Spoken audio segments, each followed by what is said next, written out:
बिस्मिल्लाहिर्रहमानिर्रहीम। CAD ये term क्यों फॉर्मुलेट की गई जबकि LC के ऊपर नॉर्मल बिजनेस हो रहा है दुनिया में, और वो लोग जो समझते हैं कि जी लॉस हो जाएगा एक्सपोर्टर का या सप्लायर का लॉस हो जाएगा अगर मेरे डॉक्यूमेंट एक्सेप्ट नहीं हुए, तो वो क्यों ये समझते हैं और डिसएडवांटेज क्यों हर पेमेंट के नीचे बताए जाते हैं कि जी इस पेमेंट के ये डिसएडवांटेज है। तो मैं आपका कंसेप्ट क्लियर कर दूं कि कुछ चीज़ें बुकिश नॉलेज होता है, कुछ बुक्स में लिखी होती हैं कि जी ये ऐसे ऐसे ऐसे हो सकता है। तो जब बुक में लिखा जाता है तो उसमें हर किस्म की पॉसिबिलिटी को डिस्कस किया जाता है। अगर CAD या डॉक्यूमेंट एक्सेप्टेंस की जो डॉक्यूमेंट होते हैं उसको 99.99% एक्सेप्ट कर लिया जाता है, यानी उसमें कोई रिजेक्शन नहीं होती, तो फिर भी 0.0001% चांसेस होते हैं कि कहीं पे नॉन एक्सेप्टेंस हो जाए, रिजेक्ट हो जाए डॉक्यूमेंट्स। तो वो जो 0.0001% चांसेस होते हैं उसको भी जब किसी मतलब कोई थ्योरी डिफाइन की जाती है या कोई लॉ बनाया जाता है या कोई रूल्स बनाए जाते हैं, तो उस माइनर सी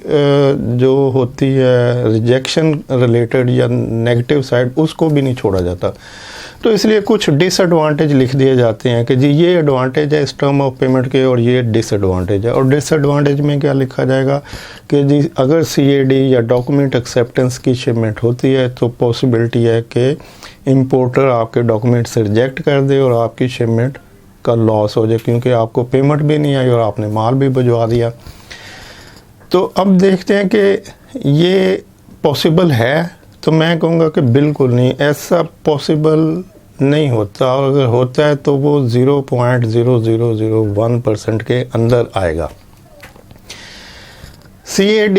उस वक्त या डॉक्यूमेंट एक्सेप्टेंस उस वक्त टर्म यूज़ की जाती है जब इंपोर्टर जो है या तो आपकी अपनी कंपनी हो या आपका कोई रिलेटिव हो या आपका कोई दोस्त हो, फ्रेंड हो, या एक अननोन आपका बायर हो लेकिन ट्रस्टेड बायर हो। आपको पता है कि जी ये मेरे साथ 10 साल से काम कर रहा है। मैं अभी एक रेस्टोरेंट को सप्लाईज दे रहा था, काफ़ी कोई 10 साल से दे रहा हूँ, तो अब भी उनके शायद हालात ख़राब हैं या कुछ और प्रॉब्लम है, तो मेरे कोई 6-7 लाख रुपए उनकी तरफ जो मैंने अभी लेने थे वो इतनी अमाउंट पड़ी है, और अब वो नॉन पेमेंट की वजह से कुछ प्रॉब्लम चल रहे हैं। अब वो कहते हैं कि जी और सप्लाई भिजवाएं, बेफिक्र है, मैं आपकी पेमेंट कर दूंगा। तो मैं एक और सप्लाई भिजवा दी, फिर उसने कहा कि जी अभी भी पेमेंट नहीं हो सकती, पेमेंट फिर 1 लाख और इजाफा हो गया। मैंने फिर उसने कहा तो मैंने फिर उसको भिजवा दी। अब वो मेरे ऑफिस वाले मुझसे कहते हैं कि यार अब क्यों भिजवाए जा रहे हैं, अभी इतनी पेमेंट फंसी हुई है, तो आगे पॉसिबिलिटी भी नहीं, दे भी नहीं रहे, तो अगर ये ना दे सके तो ये सारी की सारी ज़ाया जाएगी, तो क्यों ना आप अभी स्टॉप कर दें और उतनी अमाउंट पे रहें जितनी फंसी हुई है। तो अब ये जो मेरी अमाउंट फंसी हुई है, मैं इसलिए उनको नेक्स्ट सप्लाई कर देता हूँ कि मैं पिछले 10 साल से जितना प्रॉफिट उनसे कमा चुका हूँ,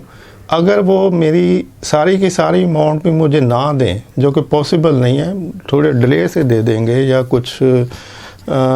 इंस्टॉलमेंट में दे देंगे कि ठीक है जी आपको 3-4 इंस्टॉलमेंट में 1-1 लाख करके दे देते हैं, दे देंगे। लेकिन अगर बिलफर्ज नहीं भी देंगे तो वो जो मेरा लॉस है वो मेरे प्रॉफिट में से हो रहा है, क्योंकि मैं उनसे 10 साल से मेरे रिलेशन है उनसे, बिजनेस में उनको ऐसे नहीं छोड़ सकता कि जी हो सकता है कि आप मुझे ये ना दें या जो भी सप्लाई दे रहा हूँ तो वो उसकी पेमेंट ना दें, तो मैं इस बेस के ऊपर अपने बिज़नेस को स्टॉप नहीं कर सकता।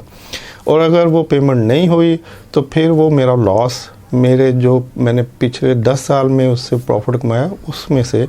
वो लॉस कवर होगा। तो सिमिलर लाइक बहुत सारे टैक्स होते हैं बिजनेसमैन्स के, जो ट्रस्ट होता है बायर के ऊपर, इंपोर्टर के ऊपर, उस वजह से CAD की शिपमेंट्स की जाती हैं। डॉक्यूमेंट एक्सेप्टेंस की जो दोनों कैटेगरीज हैं, इमीडिएट पेमेंट या डेफर्ड पेमेंट, दोनों टाइप की पेमेंट के पीछे बायर और सेलर में, इंपोर्टर और एक्सपोर्टर में ट्रस्ट होता है कि जी ये पेमेंट हो जाएगी, तो तब भी उसको किया जाए। अगर ट्रस्ट नहीं होगा तो वो कभी भी CAD वाली टर्म को यूज़ नहीं करेगा। फिर वो कहेगा जी मुझे LC दें फिर मैं शिपमेंट करूँगा, या मुझे एडवांस दें फिर मैं शिपमेंट करूँगा। तो CAD यूज़ ही वहाँ पे होता है जहाँ पे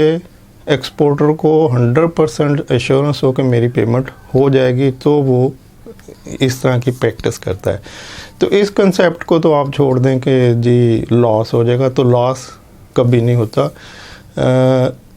ये आपका ट्रस्ट है, आप ट्रस्ट होगा तो आप शिपमेंट करेंगे, अदरवाइज़ आप LC के ऊपर चले जाएं, आपको CAD की ज़रूरत ही नहीं है। जितनी भी टर्म ऑफ पेमेंट यूज़ हो रही हैं बिज़नेस के लिए, लोकल बिज़नेस हो इंटरनेशनल मार्केट में, तो हर पेमेंट टर्म के पीछे कुछ स्पेसिफिक रिक्वायरमेंट होती है।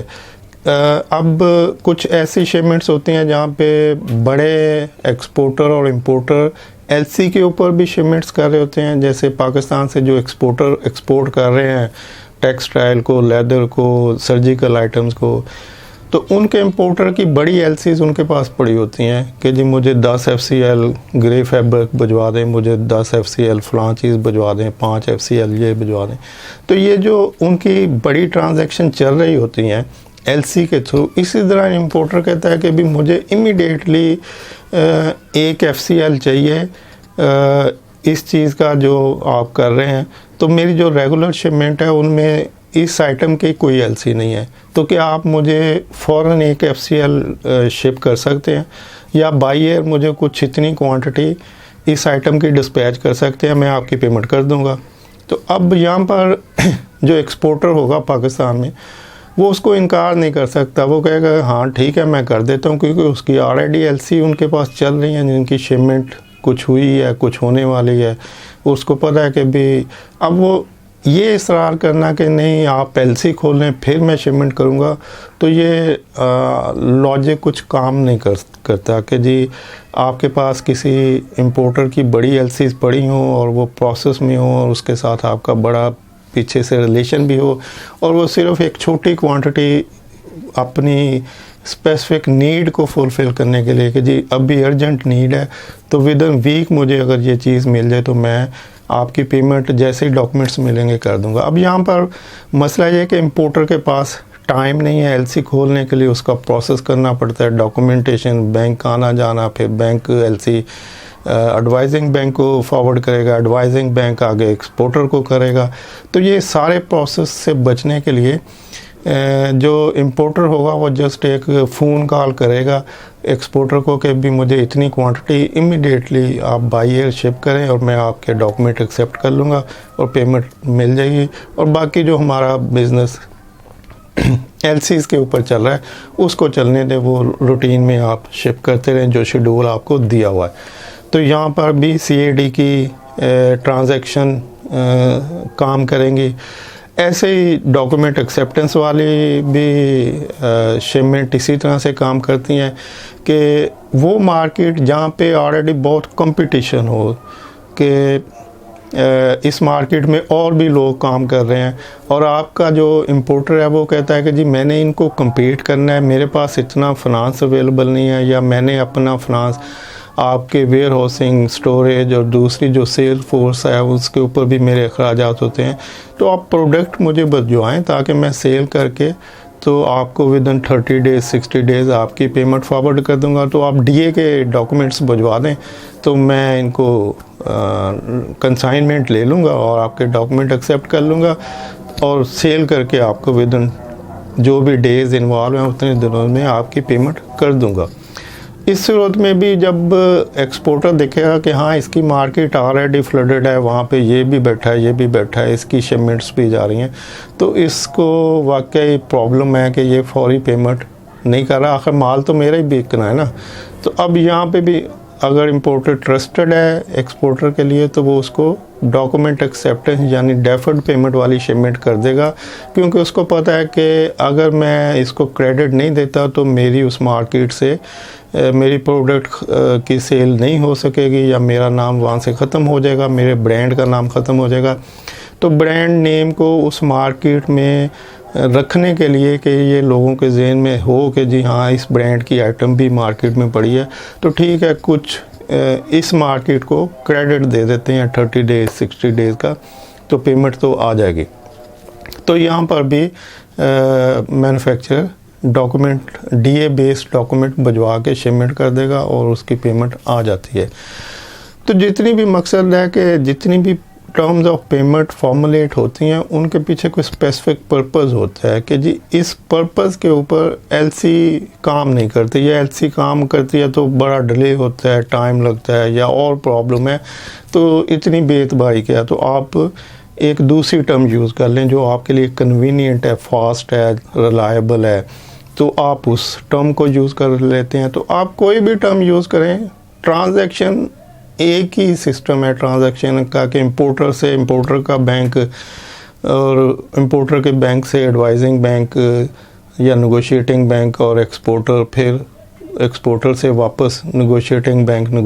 बैंक से एप्लीकेंट का बैंक, एप्लीकेंट के बैंक से इंपोर्टर। तो ये चारों का जो लिंक है, ये टर्म ऑफ पेमेंट कुछ भी हो, एडवांस हो, ना